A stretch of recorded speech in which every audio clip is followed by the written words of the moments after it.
ప్రకాశం జిల్లా ఎర్రగొండపాలెం మండలం బోయలపల్లికి చెందిన గొత్తా వెంకటేశ్వర్లు లాంటి కసాయి తండ్రి ఏ పిల్లలకి ఉండకూడదు.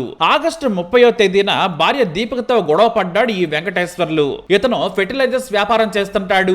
ఇతనికి 12 ఏళ్ల క్రితం మేనమరదల దీపికతో పెళ్లైంది. 3 పిల్లలు కూడా ఉన్నారు. పెద్ద కూతురు మోక్షిత వయసు 8 ఏళ్లు, రెండో కూతురు రఘువర్షిని, ఆమె వయసు 6 ఏళ్లు, అలాగే 4 ఏళ్ల శివధర్మ అనే కొడుకున్నాడు. అయితే కొద్ది రోజులుగా భార్యాభర్తల మధ్య గొడవలు జరుగుతూ ఉన్నాయి. అలానే ఆ రోజు కూడా ఇద్దరు మాట అనుకున్నారు. అయితే భార్యతో గొడవపడ్డ తర్వాత 3 పిల్లలను బయటకు తీసుకెళ్లి ఐస్ క్రీమ్ తిందామని చెప్పి రమ్మన్నాడు. నాన్న పిలిచాడు కదా అంటే ఎవరు వెళ్లరు. ఆ 3 చిన్నారులు కూడా ఐస్ క్రీమ్ అంటూ బండెక్కారు. ఎంతో సంతోషంగా నవ్వుతూ ఉన్నారు. కొడుకును ముందు కూర్చోబెట్టుకున్న వెంకటేశ్వర్లు వారిని తీసుకెళ్లాడు. కానీ తండ్రి తమను కిరాతకంగా చంపుతాడని తెలియని ఆ పిల్లలు అమాయకంగా నాన్న బైక్ మీద తిప్పుతుంటే సంతోషంగా కూర్చున్నారు. అయితే సాయంత్రం వరకు పిల్లలను ఇంటికి తీసుకురాలేదు. ఫోన్ చేస్తేనేమో కలవడం లేదు. దీంతో దీపిక కంగారు పడింది. వెంటనే బంధువుల సాయంతో పోలీసులకు ఫిర్యాదు చేసింది. అయితే మరునాడు వెంకటేశ్వర్ల మృతదేహాన్ని పోలీసులు గుర్తించారు. పురుగుల మందు డబ్బా ఉండడంతో దాన్ని తాగాడని గుర్తించారు. కానీ 3 పిల్లలు ఏమయ్యారన్నది మిస్టరీగా మారింది.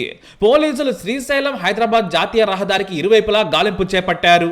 ఎక్కడ సీసీ కెమెరాలు ఉన్నా కూడా చూడటం మొదలు పెట్టారు. అయితే అచ్చంపేట మండలం హాజీపూర్ ప్రాంతంలోని సీసీ కెమెరాల్లో వెంకటేశ్వర్లు బైక్ మీద పిల్లలను తీసుకెళ్తూ కనిపించాడు. అయితే ఆ తర్వాత ముందు వరుసలో ఉన్న సీసీటీవీ ఫుటేజ్లను చూసిన పోలీసులకు షాక్ కొట్టినట్టయింది. ఎందుకంటే బైక్ పై ఒక్కొక్కరుగా మాయమవుతున్నారు. అంటే ఒకరిని చంపిన తర్వాత మరొకరిని చంపుతున్నాడని తెలుసుకొని పోలీసులు సైతం కంగారు పడ్డారు. అంటే ఒకరికి తెలియకుండా ఒకరిని నిర్మానుష్య ప్రాంతానికి తీసుకెళ్లి హత్య చేశాడని ఆందోళన చెందిన పోలీసులు Kalwakurthy DSP Venkatareddy, CI Vishnuvardhan Reddy, Veldandi SI Kurumurthy ఆధ్వర్యంలో సీసీటీవీ ఫుటేజ్లను జల్లెడపట్టారు. చారుకొండ మండలం జూపల్లి దగ్గర సీసీ కెమెరా చూసి పోలీసులు మరింత ఆందోళన చెందారు. ఎందుకంటే పెద్ద కూతురు మోక్షిత మాత్రమే బైక్ పై ఉంది. అంటే ఈ మధ్యలోనే చంపి ఉంటాడని పోలీసులు నిర్ధారణకు వచ్చారు. వెంటనే డ్రోన్ల సాయంతో గాలింపు చర్యలు చేపట్టగా ఉప్పునంత మండలం సోరాపూర్ తండా దగ్గర రాళ్ల మధ్యలో కాలిపోయిన 2 మృతదేహాలు ఉన్నాయి. వాటిని వర్షిని శివధర్మ మృతదేహాలుగా గుర్తించారు.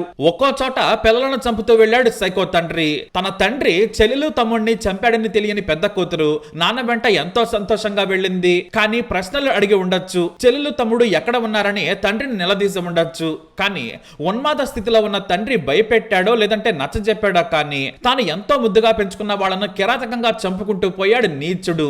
చివరకు కల్వకుర్తి మండలం తాండ్ర సమీపంలో మోక్షిత మృతదేహం కూడా లభ్యమైంది. ఆమెకి పురుగుల మందు తాగించి హత్య చేశాడు. ఆ తర్వాత పెట్రోల్ పోసి దహనం చేశాడు దుర్మార్గుడు. ఆ తర్వాత కొంత దూరం వెళ్ళాక తాను కూడా చనిపోయాడు. ఆ పనేదో పిల్లల్ని చంపక ముందు నువ్వే చేసుకుంటే సరిపోయేది. కానీ బంగారం లాంటి 3 పిల్లలను చంపాడు దుర్మార్గుడు. 3 పిల్లల మృతదేహాలను పోస్ట్ మార్టం చేయించారు. వెల్దండ, ఉప్పునంత, కల్వకుర్తి పోలీసులు విచారణ చేపట్టారు. ప్రకాశం జిల్లా నుంచి వచ్చిన పోలీసులు కూడా విచారణలో పాలుపంచుకుంటున్నారు.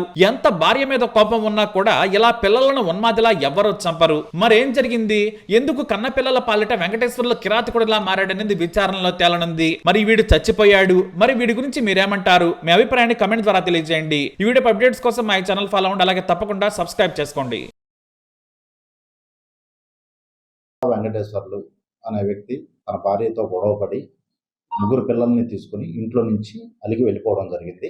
దీని మీద వాళ్ళ బంధువులు అంతా బంధువుల ఇంటికి వెళ్ళాడేమోనని చెప్పి వాళ్ళంతా కూడా బంధువుల ఇళ్లలో సెర్చ్ చేయడం జరిగింది.